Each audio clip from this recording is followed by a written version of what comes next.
Tá bom. Ok.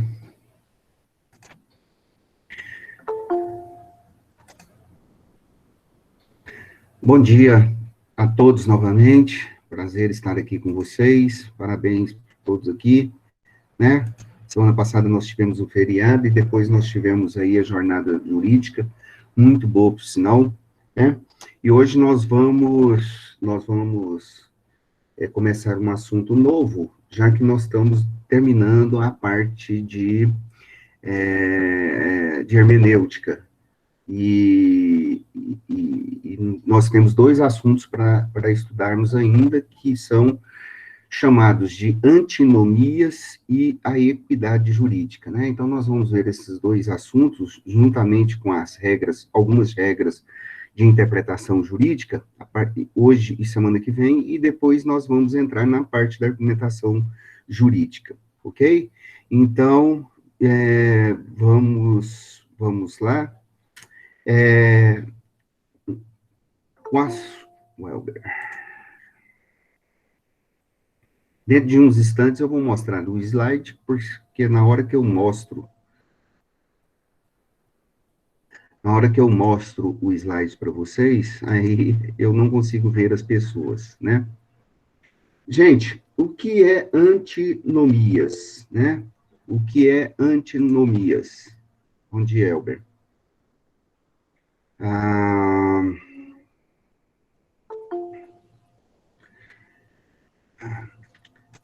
Vocês estão aqui estudando direito, alguns estão entrando aqui, estão no primeiro período, outros no segundo período, e outros aqui estão fazendo por disciplina e já estão um pouco mais avançados, né, no estudo do direito. Mas mesmo aqueles que estão chegando aqui agora, já puderam perceber que o direito, muitas vezes, é um pouco contraditório. Ele gera uma série de dúvidas e ele gera uma contradição, né? Isso é algo comum, isso é, inclusive, isso é uma característica do próprio direito, na sua forma de ser. Então, nós precisamos entender isso, como é que funciona, por que que isso acontece, quando é que isso acontece, qual o momento que isso acontece. Essa contradição, bom dia, Joab, essa contradição, ela se dá justamente por causa das incompatibilidades, muitas vezes, das normas jurídicas, né? Mas, como eu ia dizendo, vocês estão aqui estudando direito, e há um ditado jurídico quem que aquele que estuda o direito, ele ama a dúvida, né? A dúvida é a musa da controvérsia do próprio direito, né? Então, todos nós aqui que estamos envolvidos de uma forma ou de outra, estudando o direito, pergunta, por que que há tanto conflito? Por que que esta coisa é assim? Por que que há contradição? Por que que há muitos conflitos, né? E, enfim, isso é algo que é característico, então, do próprio direito. Mas, no nosso estudo de hoje, nós vamos estudar os conflitos das normas jurídicas. O conflito pertinente às normas que constantemente o estudante de direito ou o operador do direito, ele se vê envolvido, né? Então, nós precisamos entender um pouquinho como se faz, como nós percebemos essas antinomias jurídicas, ou seja, essas incompatibilidades das normas jurídicas, esses conflitos das normas jurídicas no interior do próprio direito, né? Nós vamos ver que constantemente o direito ele está se reformulando, o direito ele se modifica de acordo com os fatos sociais, de acordo com a realidade, e ele vai se construindo, uma lei vai se tornando mais atual, outras vão se tornando mais antiquadas, ineficazes, e acabam gerando uma aparente contradição. Isso é normal dentro do universo do direito. Então, o estudo de hoje é o estudo de hoje diz respeito a antinomias. E o que é antinomias, né? O que vem a ser antinomias? Que conceito danado é esse para nós conhecermos, né? Então, a primeira forma de nós analisarmos isso daí é, pelo conceito. O que é antinomias? Antinomias é a incompatibilidade das normas dentro do sistema jurídico que impossibilita a incidência e aplicação de uma determinada norma jurídica, de uma dessas normas jurídicas, em virtude, tá, dela muitas vezes não ser considerada consistente ou na presença de outra norma, ou na própria fonte do direito, gerar um conflito, um conflito aparente, né? Um exemplo disso daí seria uma norma que autorizasse, por exemplo, uma norma que autorizasse a doação de alguma coisa e outra norma que não autorizasse a doação de órgãos, por exemplo, pelo mesmo sujeito, né? Então, nós vamos estudar essas aparentes contradições nas normas jurídicas, né? Bom, eu postei para vocês dois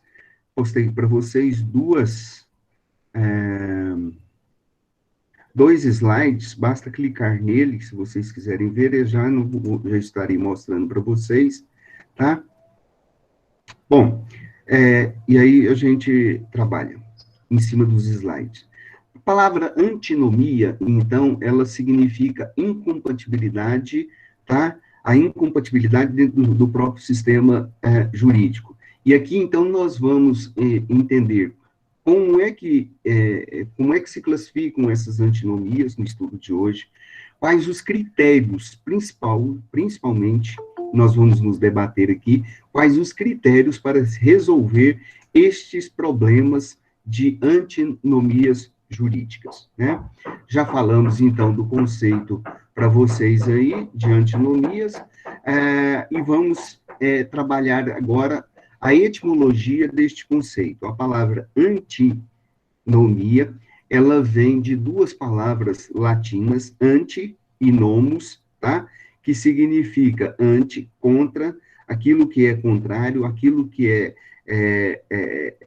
diferente, aquilo que é oposição, e nomus de leis, de regras. Então, antinomia significa aquilo que é a antítese, a oposição, a contradição, contraste aparente entre as normas, né? Bom, o estudo das antinomias, das antinomias jurídicas, ele remonta ao início da civilização, do Império Romano, né? Plutarco e Quintiliano, que eram dois filósofos e que trabalhavam e que escreviam sobre os aspectos jurídicos, né? Que escreviam sobre direito, sobre justiça, ele já faziam suas discussões filosóficas acima da discussão das antinomias jurídicas. Depois, todos aqueles filósofos que vão se debruçar ao estudo do sistema jurídico, do direito em si, eles vão estar discutindo sobre essas antinomias jurídicas. Em 1660, agora, 1660 depois de Cristo, nós vamos ter um filósofo chamado Glossênios. Ele vai distinguir uma antinomia e ele vai começar a fazer a classificação dessas antinomias, né? Dizendo que essas antinomias, elas estão no sentido lato e no sentido estrito. Elas podem ter dois sentidos. E elas podem ter um sentido real e pode ter um sentido aparente. Em 1732, nós vamos ter outro filósofo, tá? Zendler. Ele vai definir a contrariedade, a contradição aparente de duas leis, ou a contradição aparente, ou mesmo a própria contradição. Quer dizer, vai aumentando o leque para o estudo das antinomias jurídicas, né? Então, hoje, a definição correta, a partir da etimologia da própria palavra, antinomia passa a significar o conflito de duas normas jurídicas que devem ter soluções para a resolução deste problema e que essas soluções devem estar propostas no próprio ordenamento jurídico. Então, antinomia é uma contradição resultada de antínteses, de problemas entre o próprio ordenamento jurídico, ok? Então, antinomia significa incompatibilidade, indecibilidade, alguma coisa que necessita de decisão jurídica, ok?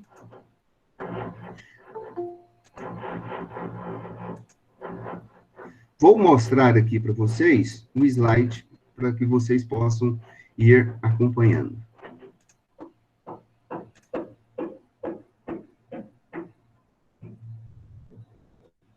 Esse slide está colocado lá, tá? No Moodle de vocês.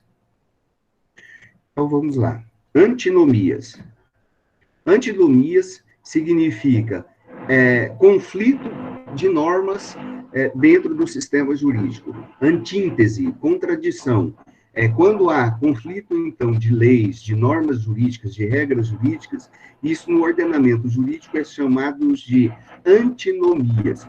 A importância do estudo disso daí se deve ao fato do operador do direito, do juiz, dos advogados, resolverem a aparente contradição que há, tá? A aparente contradição que há nessas contradições jurídicas. Então, os princípios hermenêuticos, tá? Ele prevê uma série de princípios que devem solucionar essas antinomias normativas, determinando em cada caso a norma que vai prevalecer, tá? A norma que vai prevalecer. Então, nós vamos estudar, nós vamos analisar alguns critérios, alguns princípios básicos da hermenêutica que vai prevalecer na hora de se resolver alguns conflitos desse daí, ok? Vou mostrar para vocês alguns exemplos disso e vou mostrar quais são esses princípios. Nesses slides aqui, contém todos esses exemplos, tá? Bom, uma observação importante antes de nós caminharmos para o estudo ainda antes de concluir pela contradição entre as normas, que é chamado de antinomia, ou seja, pela impossibilidade de conciliação entre a disposição de duas normas jurídicas, o intérprete ele deve realizar todo o esforço hermenêutico possível para buscar uma interpretação, buscar um sentido ou significado para ambas que permita a sua convivência no sistema jurídico, tornando-as conciliáveis e compatíveis entre si. Então, nós já estudamos isso, foi matéria de prova nossa. O que é que o intérprete ele tem que fazer? Ele, ao se deparar com uma norma jurídica, ele tem que procurar contextualizar ela, ele tem que procurar entender essa norma jurídica, conhecer essa norma jurídica, captar o sentido desta lei, desta norma jurídica, procurar fazer uma boa interpretação, usando diversos métodos e técnicas, dos quais nós já estudamos com vocês nas aulas passadas. Por exemplo, utilizar um método literal. Começa-se a partir do método literal para fazer uma boa interpretação.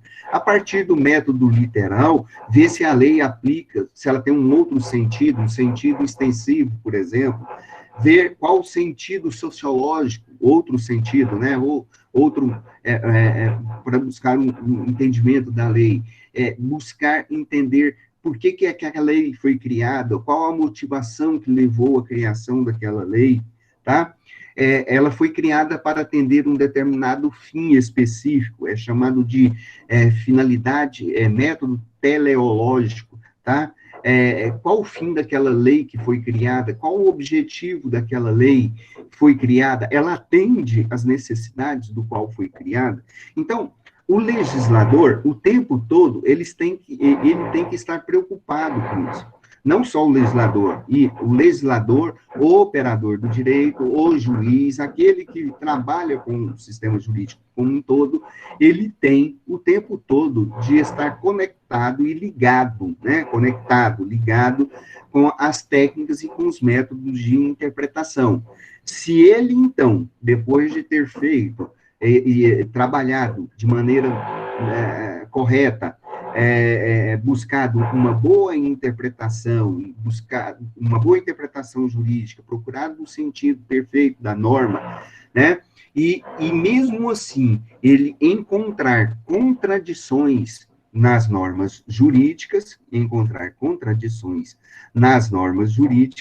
então, tá? Ele deve procurar utilizar os diversos princípios hermenêuticos, e princípios hermenêuticos, esses que nós iremos ver aqui, para tentar fazer uma boa interpretação da regra jurídica, ok? Então, a primeira coisa que quando o operador do direito, ao se deparar com antinomias, tem que levar em consideração é que ele deve aplicar o princípio hierárquico.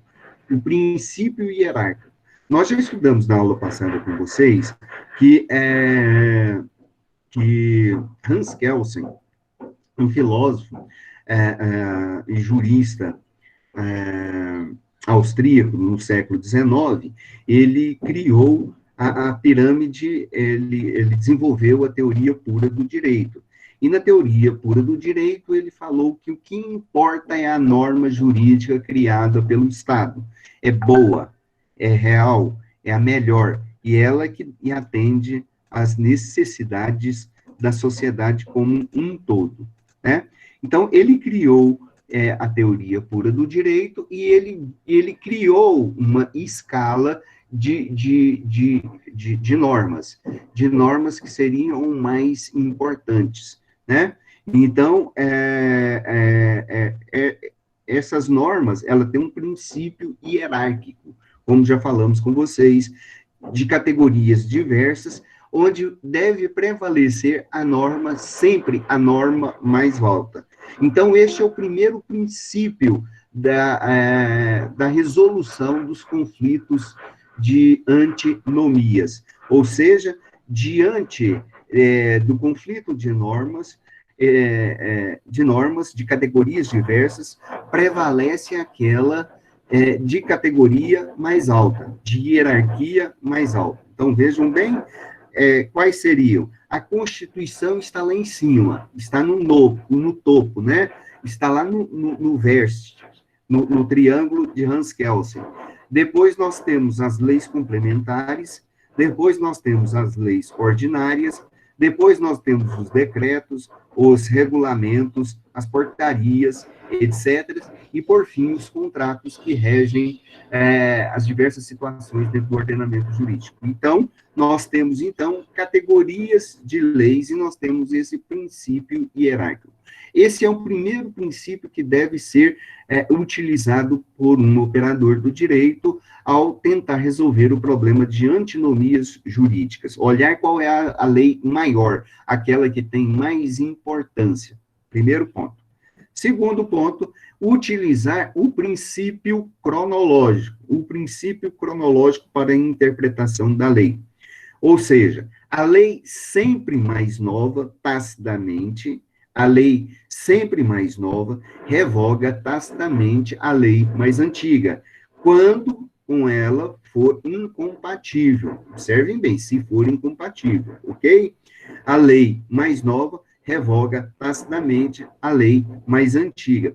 qual é a ideia básica, né? A ideia básica é que o legislador, quando cria uma lei nova, ela está querendo resolver algum problema emergente, está querendo resolver um problema anterior, algum problema, talvez até pensando na lei que já existia, mas que hoje já não atende a determinados requisitos. Falamos com vocês, por exemplo, a lei do divórcio, né?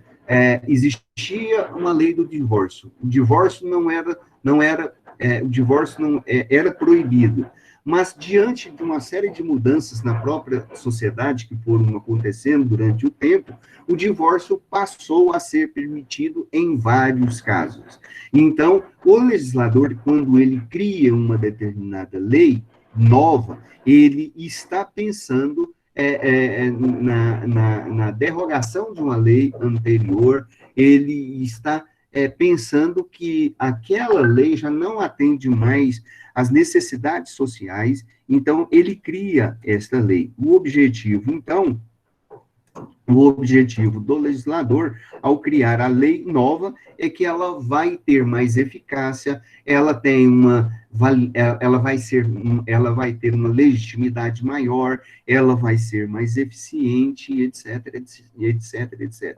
Então, a primeira coisa, um princípio hierárquico, a lei maior. A segunda coisa, observar o princípio cronológico, se não tem uma lei nova que contradiz uma lei anterior. Se tiver a lei nova, ela é prevalecente, tá?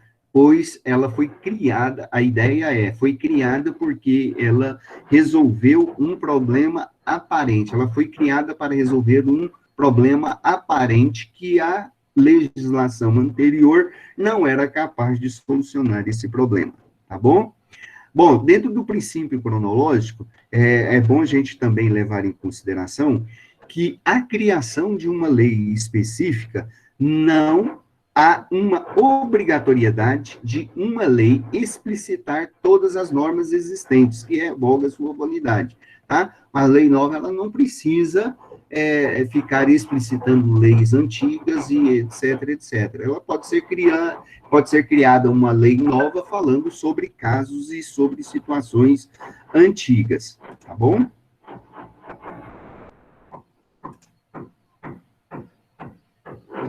Sim, Ludmila, as normas devem constantemente estar acompanhando, as normas devem estar constantemente acompanhando a evolução da sociedade. Coitada da sociedade, né? Vamos dizer assim, que não acompanha a evolução. Pobre é o direito quando não acompanha a evolução da sociedade. Infelizmente, esta é uma realidade, né?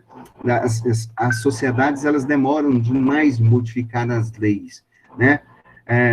E o processo para modificar as leis num país burocrático como é o Brasil, por exemplo, traz situações contraditórias muito grandes, né? Aí tem um exemplo para vocês. Vejam, esse princípio hermenêutico já é utilizado, inclusive, no próprio Código Civil de 1942, tá? No Código Civil, no Código Civil, na criação do Código Civil, aliás, no Código Civil de 1916, tá? E no início do Código Civil, lá tem um conjunto de leis que é chamada de leis de introdução do Código Civil. Nessas leis de introdução do Código Civil de 1916, tá? Lá tem alguns princípios básicos, alguns princípios elementares, tá? Para que o legislador possa observar, para que o intérprete e o operador do direito possa observar na hora de fazer a interpretação da lei. Depois nós tivemos aí um decreto-lei número 4.657, de 4/9 de 1942, que dispõe, né, sobre esse assunto. E ele diz o seguinte: artigo 2. Não se destinando a vigência temporária, a lei terá vigor até que outra modifique ou revogue. Veja bem. Então, no próprio Código Civil, já está falando, até que outra modifique ou revogue. É um princípio cronológico aí. A lei posterior revogará a anterior quando expressamente o declare, parágrafo 1º, quando seja com ela incompatível ou quando regule inteiramente a matéria de que tratava a lei anterior. Segundo parágrafo, parágrafo 2º. A lei nova que estabeleça disposições gerais ou especiais à parte das já existentes não revoga nem modifica a lei anterior, tá bom? Salvo disposição em contrária, a lei revogada não se restaura por ter a lei revogadora perdido na vigência, ok? Então, esse é só um exemplo que nós estamos dando aí para vocês. Gente, aí o Código Civil dura até 2002. 2002 nós temos uma outra reforma no Código Civil, e o Código Civil adota ainda as leis de introduções, as leis introdutórias ao Código Civil, dispondo sobre esses mesmos aspectos, tá? Então, é hermenêutica, oferecendo ao direito uns princípios corretos para se fazer a boa interpretação jurídica. Bom, vocês observaram na minha fala até agora, e eu falei alguns conceitos para vocês. Eu gostaria só de dar ênfase em alguns conceitos que são importantes e que a gente tem que prestar atenção, tá? Eu falei 3 ou 4 conceitos aqui diferentes, né? O primeiro desse é vigência. O que significa vigência de uma norma jurídica? É a característica de obrigatoriedade da observância de uma norma, ou seja, é a qualidade da norma que permite a sua incidência na sociedade. Quando se fala em vigência, é o tempo em que ela dura na sociedade, aonde ela qual período, qual ocasião, qual o momento em que ela é aplicada e que ela deve ser regida na sociedade. Então, essa é uma característica. Quando se fala em vigência, se está falando que a norma é atual, que a norma é aplicada ou deve ser aplicada, e que tem a característica, então, de obrigatoriedade, que é uma das características essenciais do próprio direito. Segundo conceito, validade. Então, quando nós falamos assim que uma lei nova ela derroga a lei anterior, significa que a lei anterior ela perde a sua validade, tá? Então, validade significa compatibilidade da lei com a Constituição e com o sistema jurídico, tá? Ou seja, ela tem a característica do tempo e ela tem que estar válida, elas têm que estar de acordo com todo o sistema jurídico, de acordo com aquela pirâmide que nós falamos ali de Kelsen. A lei, ela tem que ser eficaz. Então, quando se fala que a lei, ela deve garantir e deve atingir um determinado objetivo, e se ela atende aquele objetivo, ela é chamada de uma lei eficaz, tá? Então, eficácia é a idoneidade para provocar, através de um fato, a norma jurídica e suas consequências, conforme prescrita no ordenamento jurídico, tá bom? Outros 2 conceitos, revogação, né? Revogação. Revogação é quando uma lei é revogada, deixa de existir, perde sua validade, sua eficácia, sua eficiência. Ela pode se dividir em 2 momentos, ela pode ser abrogada e ela pode ser derrogada. A abrogação é a revogação total de uma norma, tá?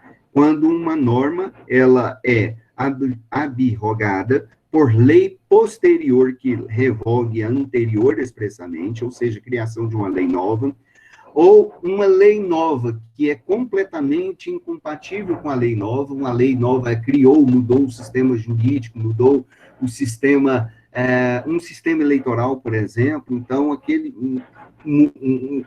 mudou um sistema de governo, etc. Então, uma lei nova, ela se torna totalmente incompatível com uma lei antiga. E quando a lei nova vai regulamentar inteiramente a matéria da lei antiga. E ela pode ser derrogada. Derrogada.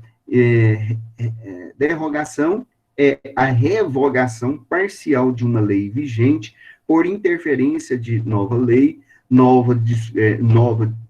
de lei nova, dispondo de comandos gerais ou específicos, sem que com isso perca sua vigência das demais temas que abordo. Trabalhamos isso com vocês nas aulas passadas, quando nós falamos, por exemplo, do aborto, a proibição do aborto aqui no Brasil, por muito tempo também proibido, mas em determinadas situações ou em casos especiais, hoje no Brasil nós temos a lei que foi modificada, permitindo em determinadas situações o aborto, né? Então, isso é chamado de derrogação da lei. Vamos voltar. Bom dia, Maria Antônia. Um exemplo aí para vocês, né? Tribunal Superior de Justiça, RESP, número 10.60.668, Distrito Federal, de 2008, o número dela, relato o ministro Arnaldo Esteves Lima,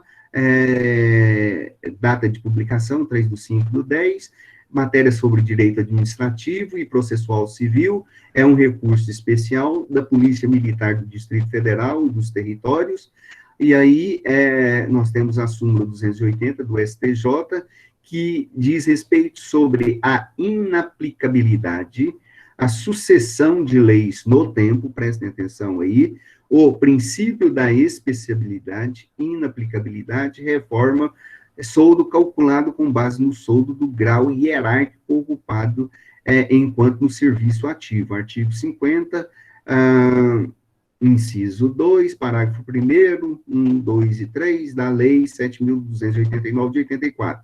Incompatibilidade com o artigo 20, parágrafo 4º da Lei 10.486, veja bem, quer dizer, uma lei mais nova, revogação, o pedido é revogação tácita do artigo 2, do parágrafo 1º das leis introdutórias do Código Civil, tá? Aliás, de acordo com o artigo 2 do parágrafo 1º da lei introdutória do Código Civil, daquele do slide anterior mostrado para vocês. Então, aqui, o pedido é a revogação tácita da lei na hipótese em que a matéria foi regulada inteiramente pela nova legislação com aquela incompatível, né? E a base para isso, o artigo 2 parágrafo 1º da lei introdutória do Código Civil, tá bom? E aí, continuando aí, tá? Para vocês. Esse é só um exemplo para que vocês possam acompanhar. O terceiro princípio de resolução deste problema aí é o princípio da especialidade, tá? É o princípio da especialidade para resolver este problema, tá?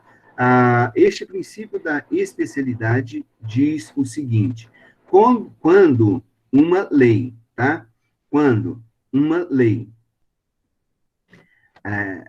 há uma norma especial,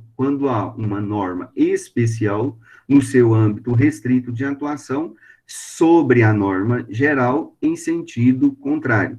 Ou seja, quando há uma norma específica, ela é válida somente em casos restritos, tá bom? Exemplo, Mauro Campbell Marques, tá? Refins, inadimplência, refinanciamento parcial de dívidas tributárias, tá? Interpretação literal do texto, olha só. Pagamento posterior das diferenças, hipóteses não previstas na reinclusão.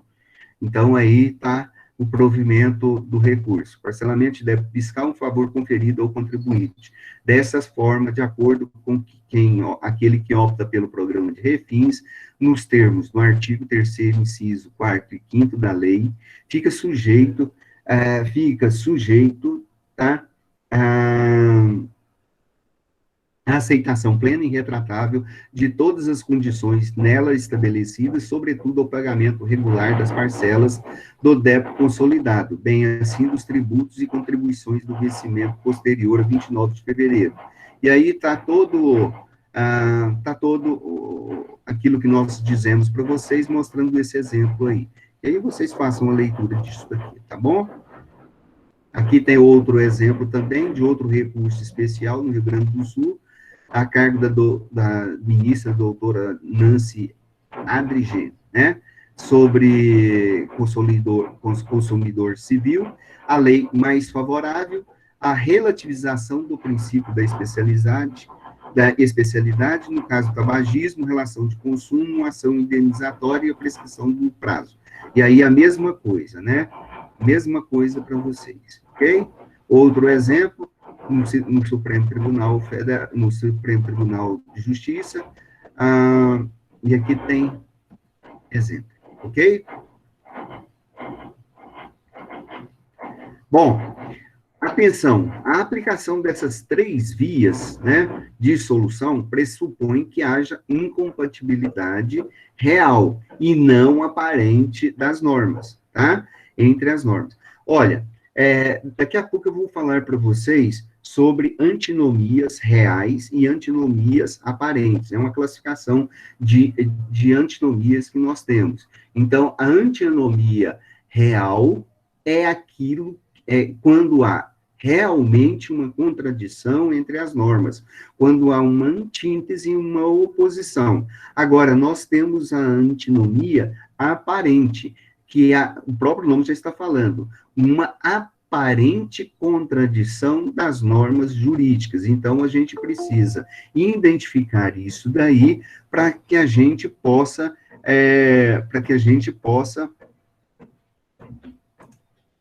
observar isso de maneira correta. Ok, Lucas? Sem problema, tá? Os melhores para ela.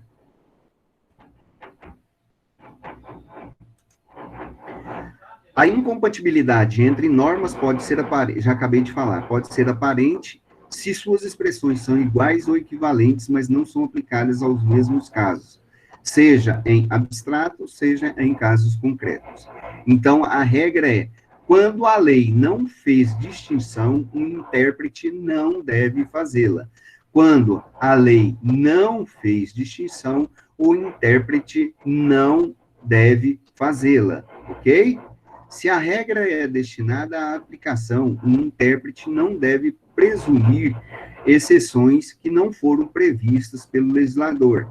Ele deve distinguir quem quer excepcionar, tratar de forma desigual, como tratar a exceção.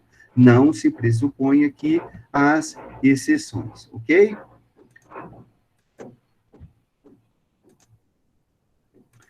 Só para a gente continuar trabalhando aqui ainda, eu gostaria de dar uma ênfase para vocês aqui sobre a questão ainda, e bater um pouquinho nesta tecla aí com vocês, né?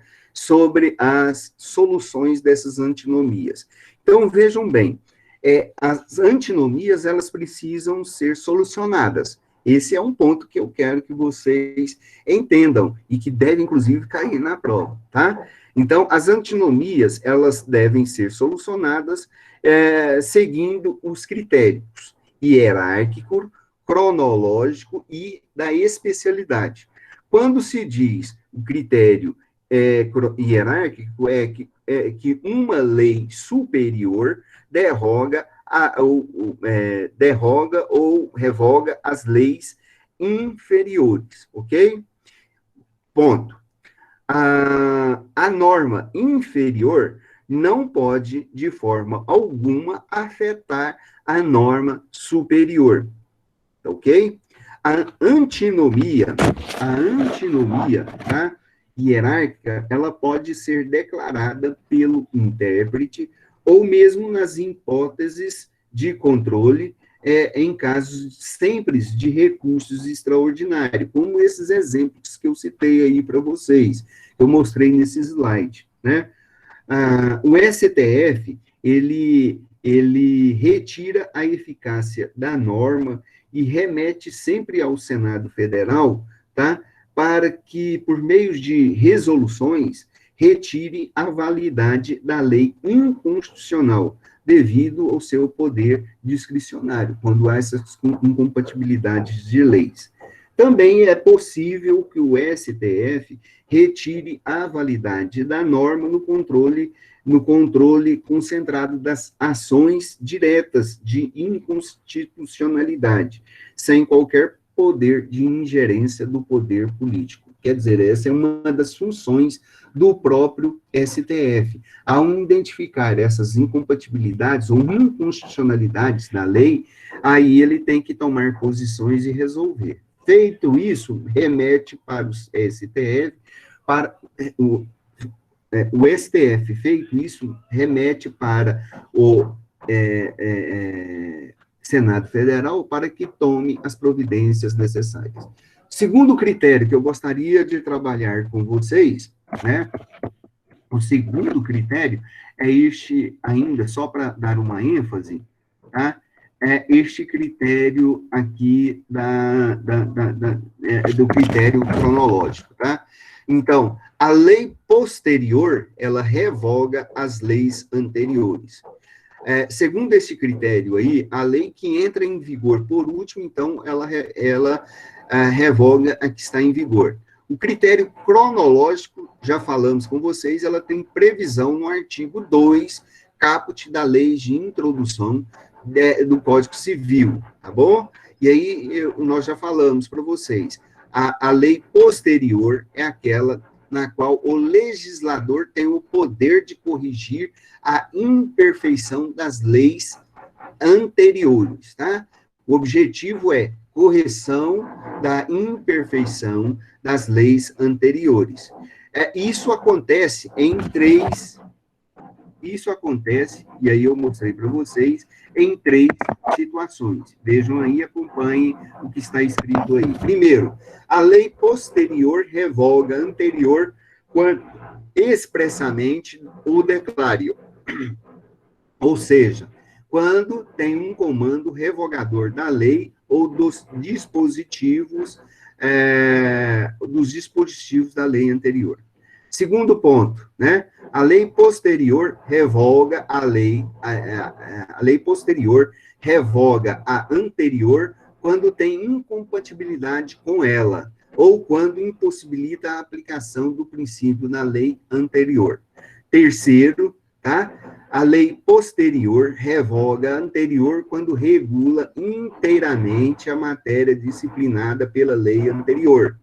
E aí, neste caso, o legislador tem que disciplinar, tem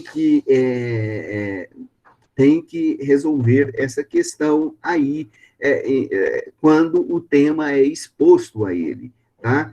Ele que tem que resolver o problema, né? Revogando a mesma disciplina do tema parcial ou total apresentado à lei anterior. E aí, de acordo com o artigo 2, parágrafo 2º aqui, como vocês estão vendo, tá?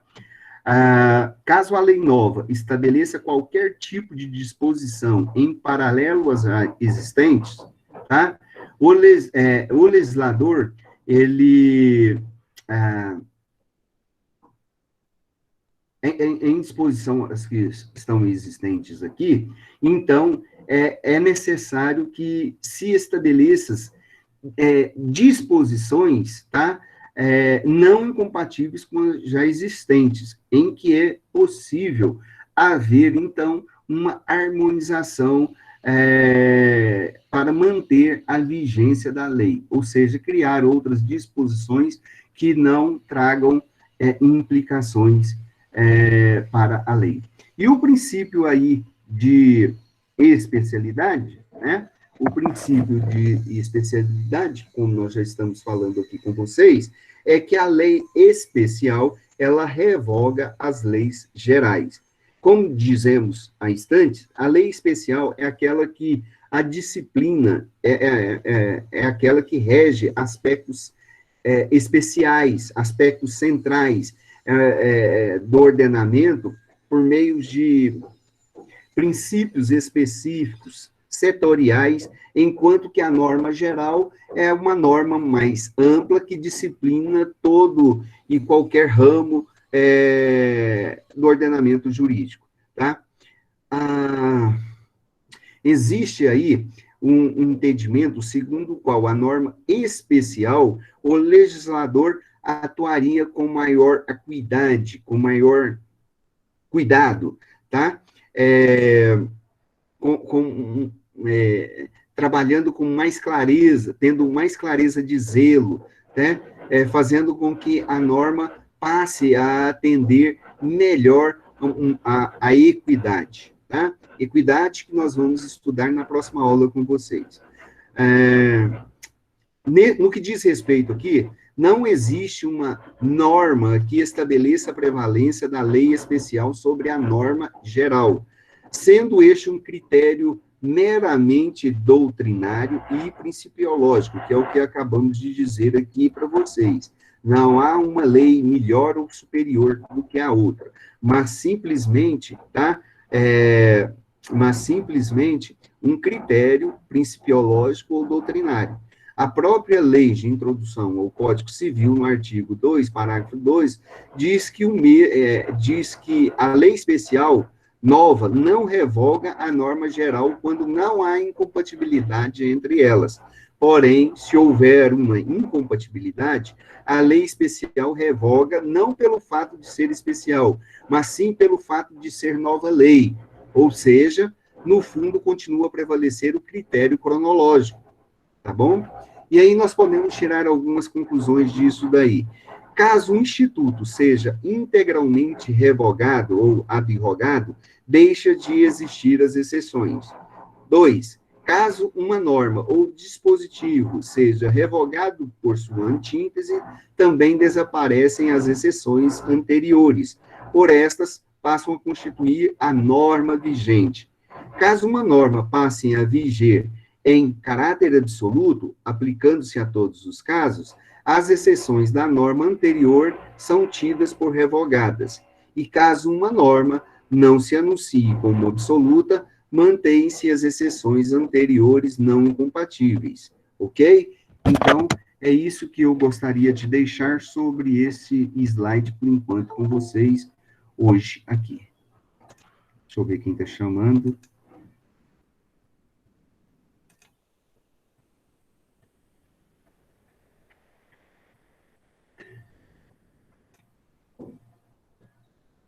Uhum.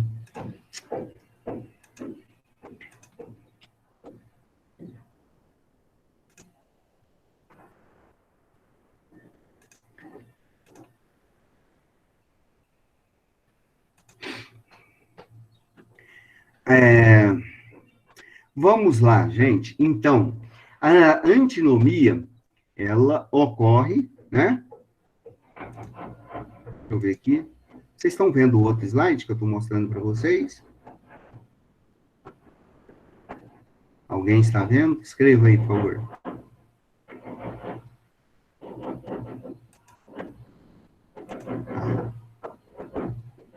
Câmbio. Tem alguém aqui? Ah, então tá bom. Apareceu. Tá ótimo. Deixa eu mostrar aqui, então, para vocês.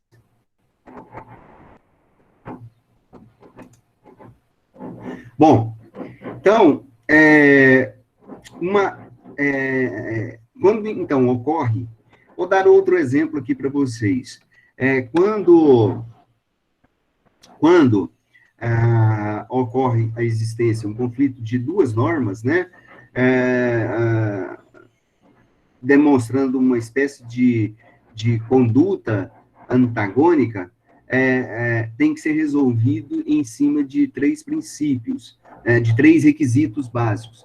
Para que haja uma antinomia real, precisa haver uma incompatibilidade entre as normas, precisa haver um conflito que gera uma indecibilidade ou uma indecisão, né?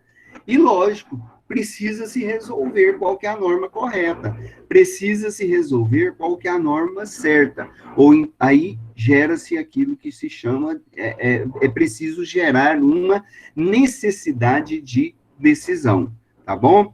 Vou dar um exemplo para vocês.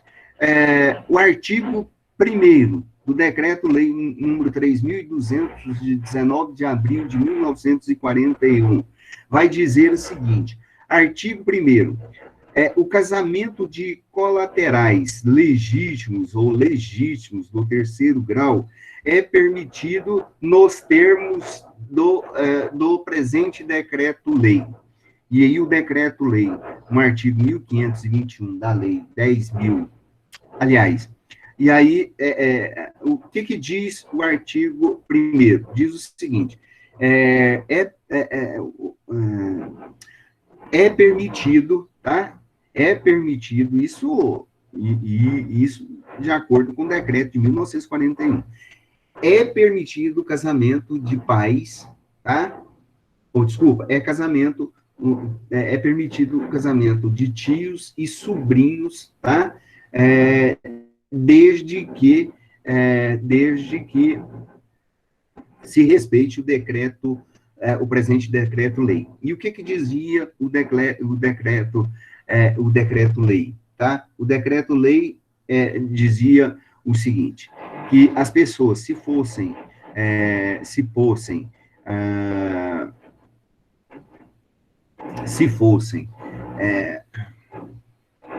seguir determinado, se fossem se casar, deveria ter que cumprir alguns requisitos. Deixa eu explicar melhor para vocês, né? Então, no artigo 1º do Decreto-Lei 3.200, de 1941, fala que é permitido o casamento de colateral, legítimos ou ilegítimos, ou seja, casamentos de pais, de tios e sobrinhos, desde que cumpra alguns requisitos explícitos no decreto-lei. Mas, em 2002, com a alteração do Código Civil, tá? No artigo 1521 da Lei 10.406, né, de 2002, afirma o seguinte: não podem casar os irmãos, os unilaterais ou bilaterais e demais colaterais até o terceiro grau, inclusive. E aí, vejam bem, nós temos dois dispositivos na lei que são antagônicos, tá? Uma vai permitir que tio e a sobrinha se casem, né? Desde que respeite determinados pareceres médicos. E aí o Código Civil de 2002 vem e proíbe, então, o casamento entre tios e sobrinhos, né? E aí, nós temos que resolver esse problema aparente, nós temos que resolver este problema, que configura-se como um problema real, porque temos que fazer uma decisão, nós temos aí um conflito. Aqui, nós precisamos discutir se é uma antinomia real ou aparente. Veja bem, o Código Civil de 2002, ele regula, já nesse artigo 1526, e proíbe proíbe, então, casamentos de tios e filhos, de tios e pais, né? Então, como é que a gente pode resolver esse tipo de conflito, né? Como já falamos, uma antinomia é uma contradição real ou aparente entre as normas dentro de um sistema jurídico, que dificulta a sua interpretação e, logicamente, traz uma série de consequências, principalmente as consequências sobre a segurança jurídica da questão e o tempo de vigência dessa situação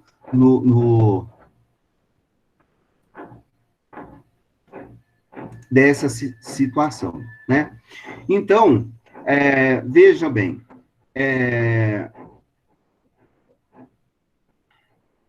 veja bem, nós temos que resolver.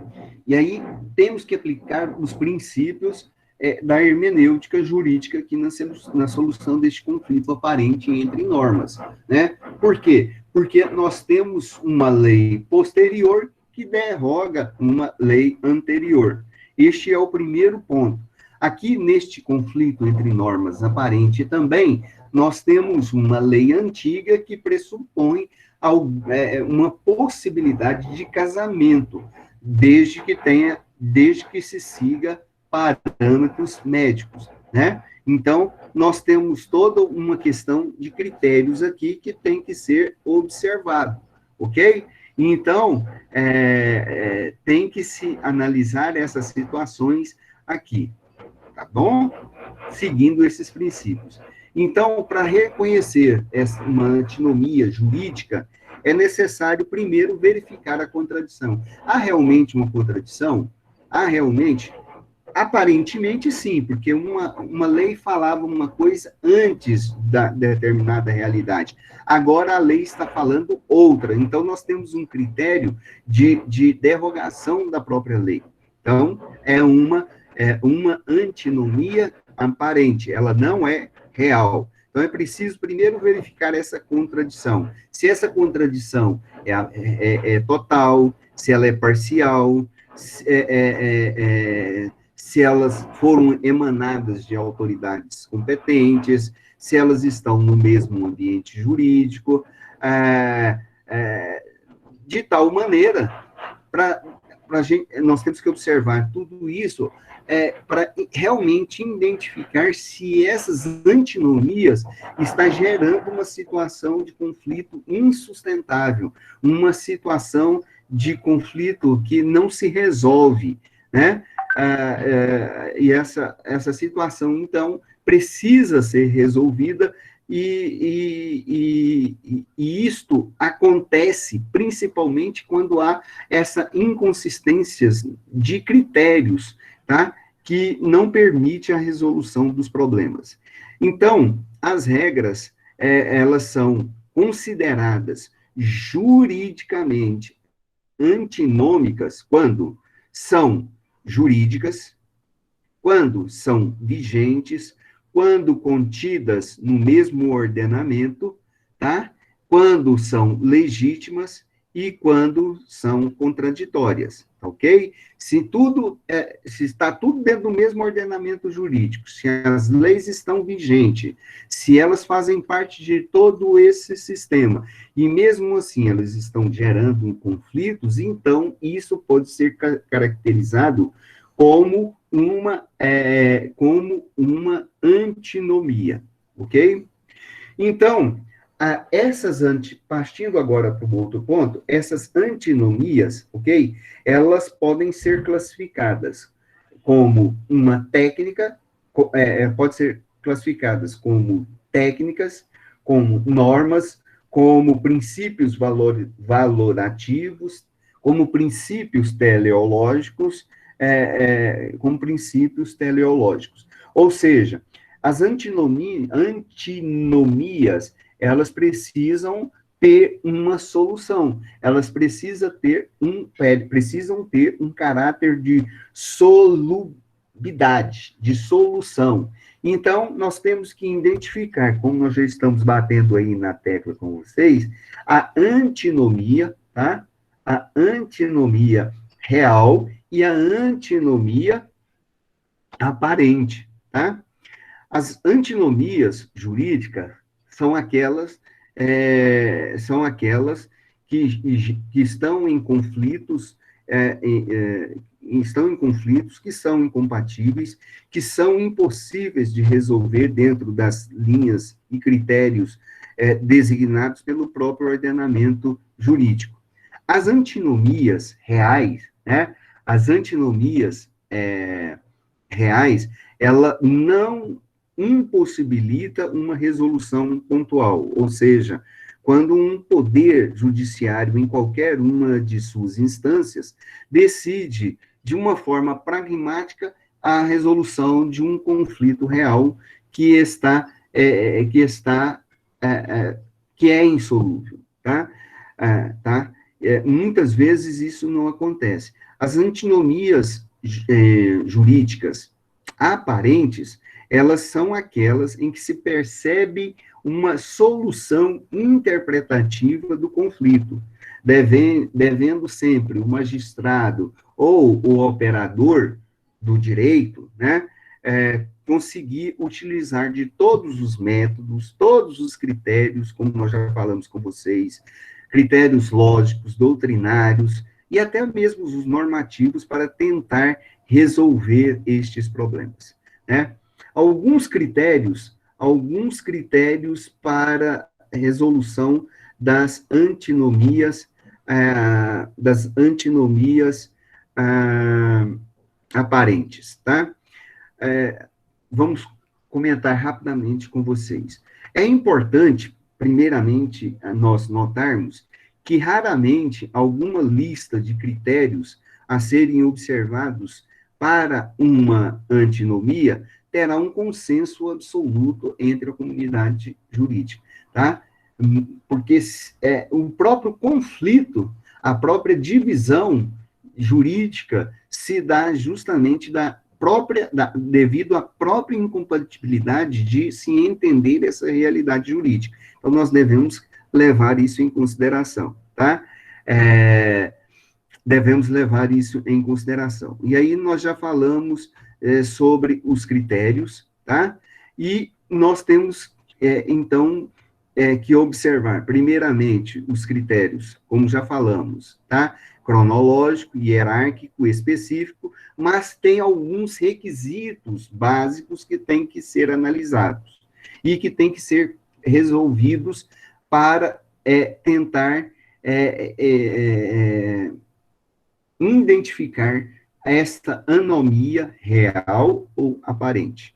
Para isso, nós devemos seguir alguns requisitos básicos. Primeiro, as normas que expressam as mesmas ordens ao mesmo sujeito, elas emanam de autoridades competentes dentro do mesmo âmbito normativo, ou seja, as normas que regulam as ações, os atos, os contratos entre os sujeitos ativos ou passivos, né, o réu, a vítima e etc., foram emanadas, elas servem para mim, para você, elas foram emanadas dentro do mesmo ambiente normativos, elas foram criadas com o mesmo fim para serem aplicadas coercitivamente a todos, né?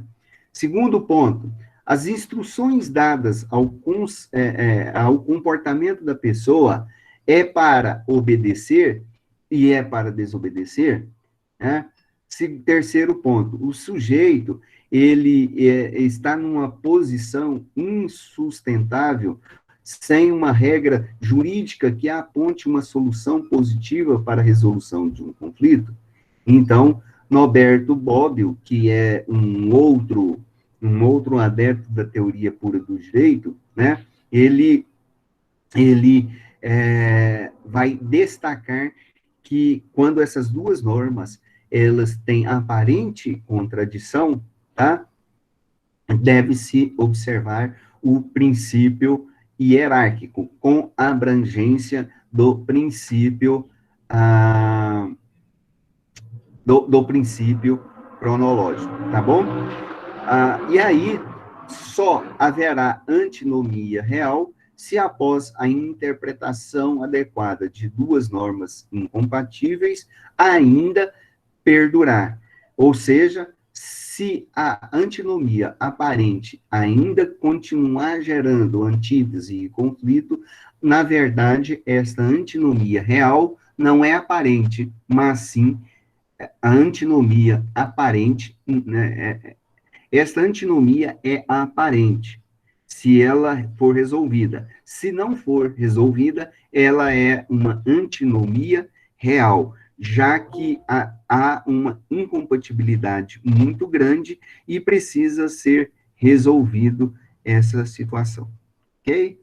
Deixa eu ver quem está chegando.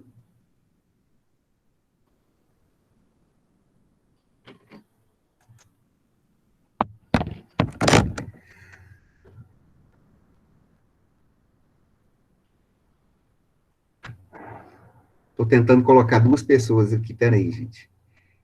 Eu vou deixar fechado aqui um minutinho, tá? Então, só para finalizar esse assunto das antinomias, pressupondo, então, que as regras da solução enunciadas, né, das normas enunciadas, dentro de um mesmo ordenamento jurídico, então, nós temos uma antinomia real, ou seja, as regras são insolúveis. São insolúveis, não. Elas são realmente contraditórias. E aí precisa-se conseguir, precisa-se ter uma solução para os fatos especificamente, ok? Aí, consegui. Beleza. Bom, no outro slide que eu deixei aí para vocês,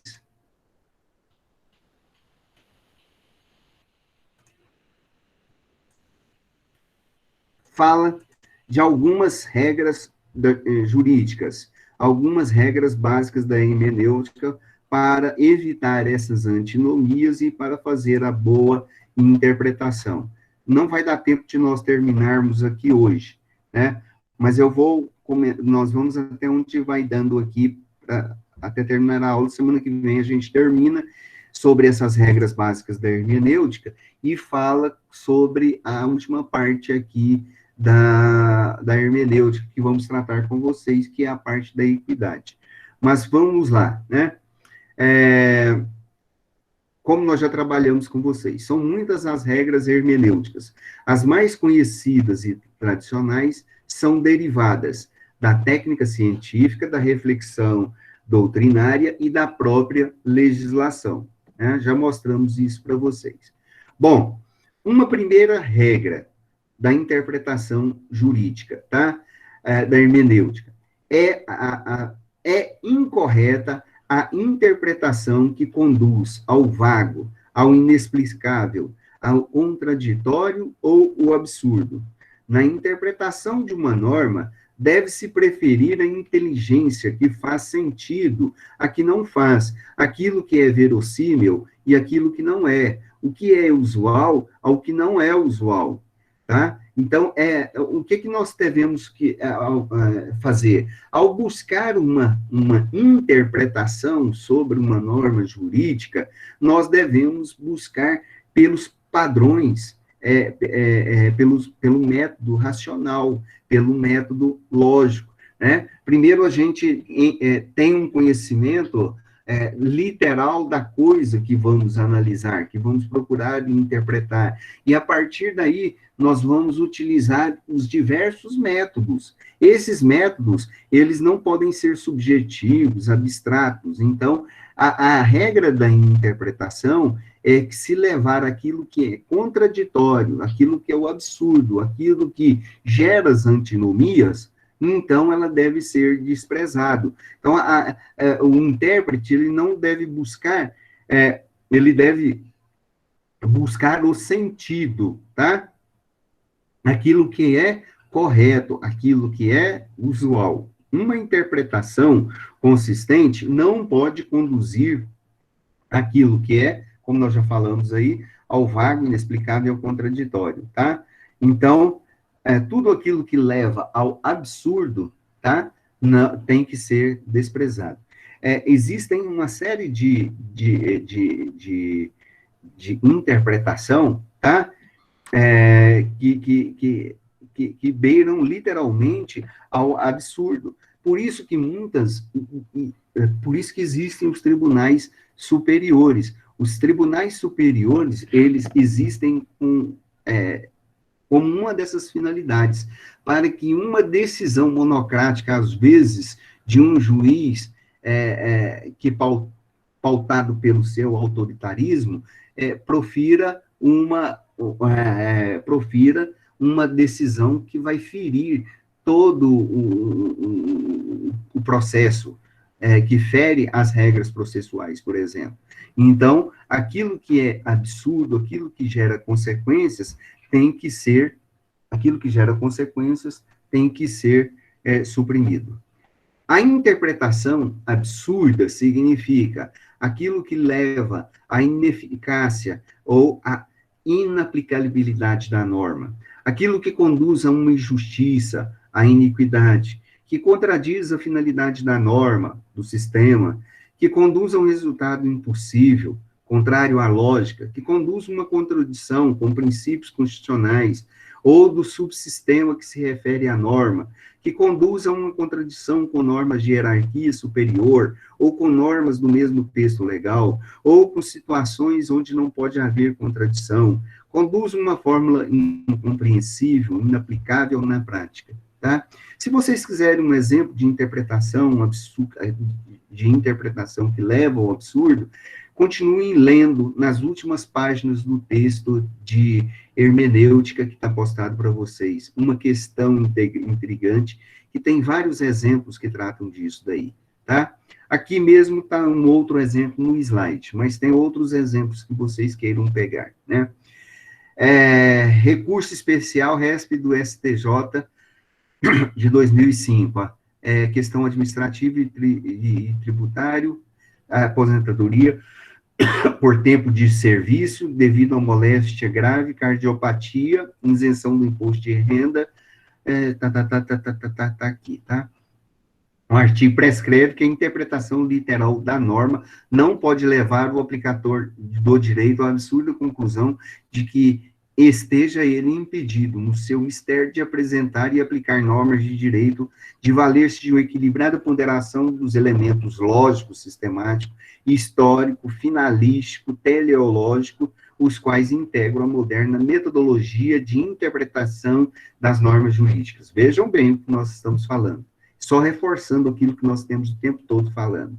O STJ afirmou o entendimento de que a cardiopatia grave, nos termos, importa na exclusão dos proventos da aposentadoria, da tributação do imposto de renda, mesmo que a moléstia tenha sido contraída depois do ato da aposentadoria por tempo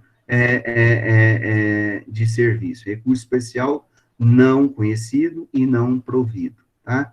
E aí fala, a Lei 4.1964, interpreta-se literalmente a legislação tributária que dispõe sobre suspensão ou exclusão de crédito tributário, a isenção, dispensa o cumprimento das obrigações tributárias acessórias, e o artigo 17 não serão incluídos entre os estimentos tributários, né, do que trata o regime, as gratificações, a indenização por despedida ou rescisão, os proventos de aposentadoria ou reforma, quando movidas pelas moléstias enumeradas no item 3 do artigo 178 da Lei número 1711, de 28 de outubro de 1952. Examinando o artigo 58, citado no artigo 17, revogada pela Lei de 1990, o funcionário será aposentado com vencimento integral, com vencimento ou remuneração integral, quando acometido de tuberculose ativa, alienação mental, neoplasia maligna, cegueira, lepra, paralisia, cardiopatia grave e outras moléstias que a lei indicar na base de conclusões da medicina especializada. Então, na própria interpretação literal, que é a mais simples e que é a primeira que se faz, a gente já poderia identificar que a cardiopatia é uma doença que merece ser aposentada. Mesmo que se aparecer depois, não cumpre a literalidade da lei, tá? E aí está aí a continuação dos exemplos dados aí, tá bom? Então, veja.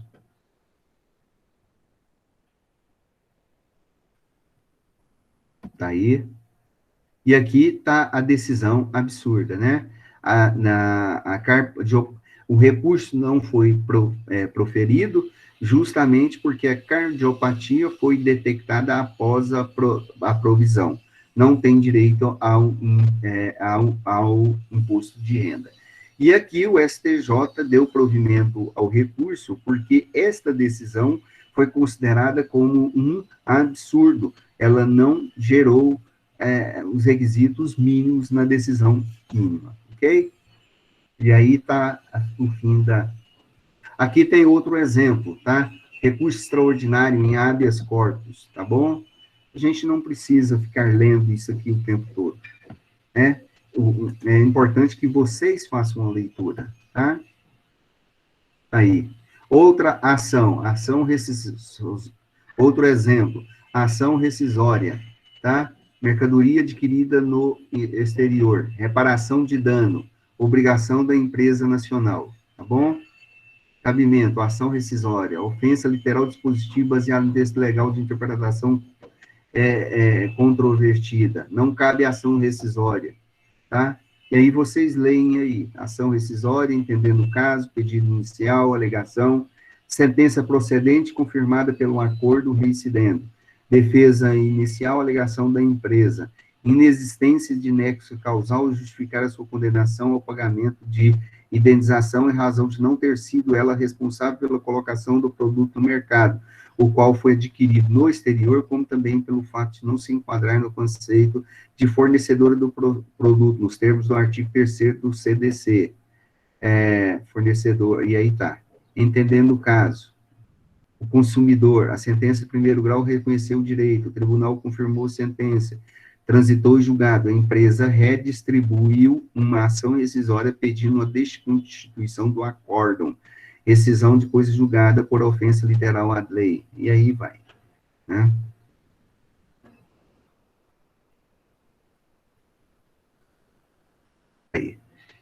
Então, esses são alguns dos exemplos que colocados aí para vocês, que são interpretação absurda, chamada de interpretação da lei absurda. E lá no texto que vocês têm em mãos, tá, existem outros vários exemplos, tá bom?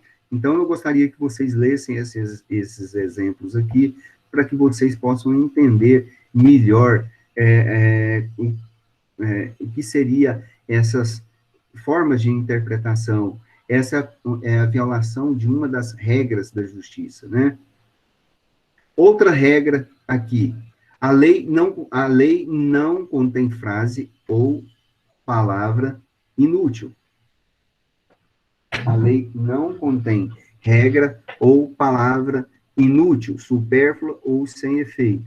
A gente tem que observar que nada que foi colocado ali na lei, ela foi para fazer graça, né? Tudo aquilo que está ali na lei, ela tem algum sentido. Ela deve ter algum sentido, tá bom? Então, tem que se prestar atenção nessa questão aí. Então, a lei, ela não contém frase ou palavra inútil, supérflua ou sem sentido. O legislador queria fazer uma graça lá e queria se tornar uma pessoa identificada para a posteridade e na sociedade, então ele criou e colocou alguma coisa ali na lei que fizesse menção a ele. Nada disso, gente, tá? Todas as expressões que estão ali na lei, elas são composições para entendimento pleno da lei. Não está ali de brincadeira, está ali para ser utilizado realmente num sentido real, ok?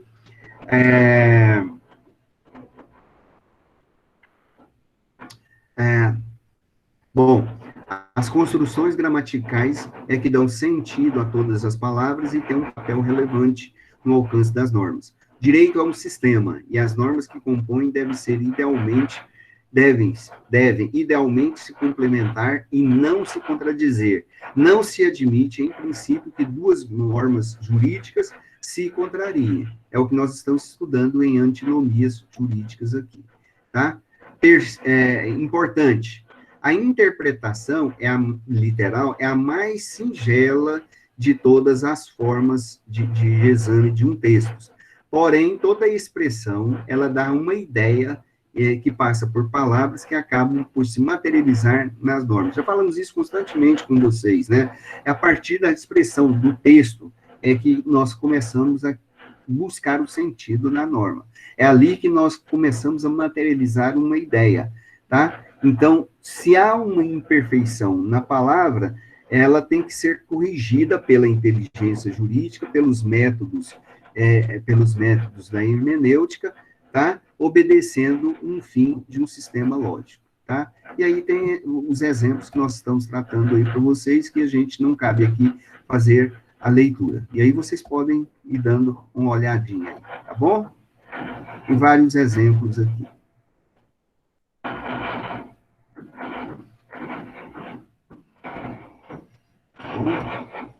Ok, gente, vamos ficar por aqui hoje. Nós vamos ficar por aqui hoje.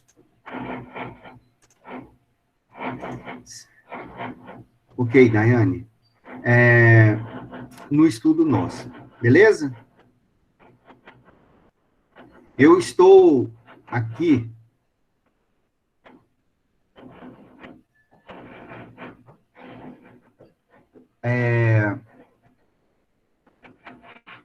eu estou deixando para vocês,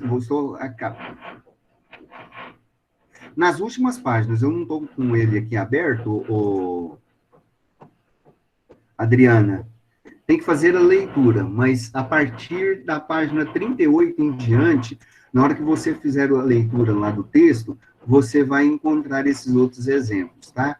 Eu não estou com o texto aberto, tá? Da página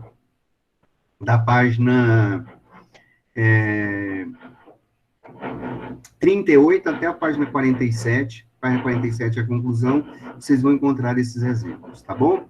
Olha, eu estou pondo aqui agora para vocês no Moodle, tá?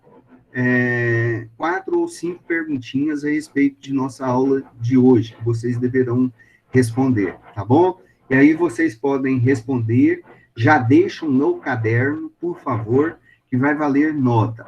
Eu estou aqui, estou no grupo. Professor? Sim. O senhor podia recapitular para a gente o que o senhor tinha passado a respeito da aula anterior sobre o vídeo e do que é para ser feito? Ah, tá bom. Deixa eu te falar para vocês.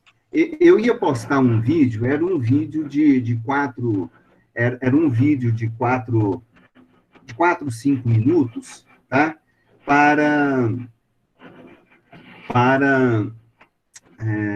Falando sobre as classificações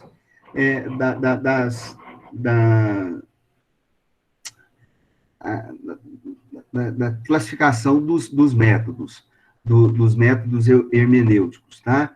Dos métodos método racional, sociológico, histórico, teológico.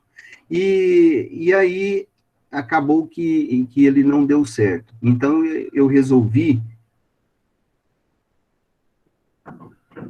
Ah, sim. E aí acabou que eu não coloquei, tá? E teve foi isso mesmo, eu coloquei lá no... Eu pensei que eu tinha sido para outra turma. E eu coloquei foi na outra turma, pensei que fossem vocês. Vocês tiveram acesso? Professor, a gente teve acesso só a esse vídeo da hermenêutica constitucional. Não tem Então outro lá. então é só esse, tá? Então, vocês com acesso dessa hermenêutica constitucional, eu vou trabalhar ele na semana que vem, tá? E aí eu vou colocar as perguntas para a gente fazer em cima dele, porque eu não deu tempo de colocar aqui ainda. Eu queria ter trabalhado aqui hoje. Eu pensei que eu tinha colocado na outra turma. E aí eu me confundi, tá, gente? Então, vocês me desculpam. Então, na próxima aula, a gente vai trabalhar em cima desse vídeo da hermenêutica constitucional, e a gente vai elaborar algumas perguntas e vou colocar em cima para vocês, tá ok? E aí, desculpa, então, eu pensei que tinha sido a outra turma que eu tinha feito isso, tá bom? Professor? Sim. Então, não é para fazer a resenha sobre esse vídeo? Pode fazer, deve fazer, tá? Pode fazer. Para quem já fez a resenha, pode fazer sem problema algum, tá bom? Eu vou pedir isso. É porque eu queria ter trabalhado isso com vocês, pedir para vocês assistirem, fazer a resenha, e a gente está trabalhando. O link, Welber, já está lá no Moodle, tá? É manuscrito, tá bom? Vocês não vão pegar lá no Marcela, no Liceu, o link é do YouTube, já está lá no postado, então, para vocês. Só que eu queria ter trabalhado essa hermenêutica constitucional, como é que se dá a aplicação e a interpretação da hermenêutica na Constituição, tá? Vou fazer chamada aqui rapidamente com vocês. Adriana, a partir de semana que vem, tá, Marcela? Pode ficar despreocupada. Adriana, Alexandre, Amanda, Ana Beatriz. Vai ficar em aberto, Joab. O prazo das atividades vai ficar em aberto, tá? Ana Beatriz, Andressa, Amanda, já falei. Bruna dos Reis, Camila, Cristiane, Débora, Douglas, Jaqueline, Eduarda Silva, Fabiana Costa, Fernanda, Fernando, Giovana. Presente. Guilherme, Jéssica Santos, Joabe, Josué, Luan, Lucas Pérez, Lucas França, Ludmila, anotei, Marcela,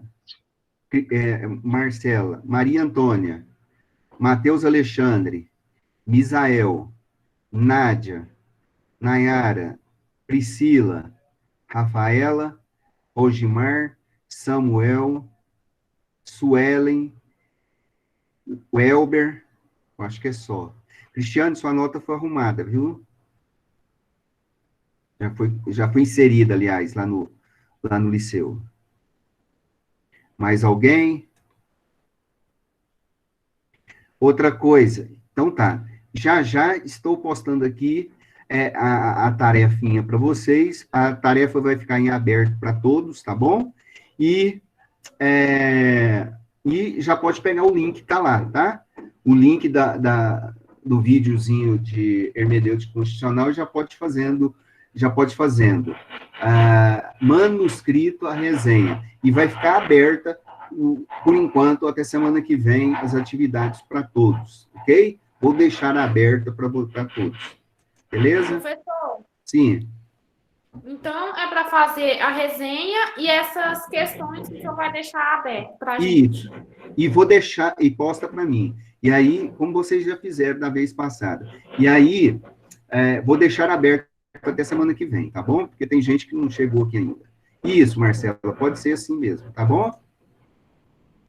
Então tá. Eu coloco o e-mail do lá para a gente mandar, ou só me manda para mim mandar para o pessoal. É a Ludmila, né, Ludmila? Mando sim. É a Ludmila falando, né? Isso, professor, sou Tá eu bom. mesmo. Eu mando para você mais tarde um pouquinho agora, tá? Ô, Ludmila, adiciona a Cristiane, por favor, o telefone dela aí, no grupo, porque a Cristiane, ela faz por disciplina, tá ok? Faz esse favor. Todo mundo que faz por disciplina que não está no grupo, adiciona aí, pede para a Cristiane, pede para a Ludmila ou para a Ana Lívia, que está aqui, se adicionada, ok? Então, muito obrigado, então, tá, gente?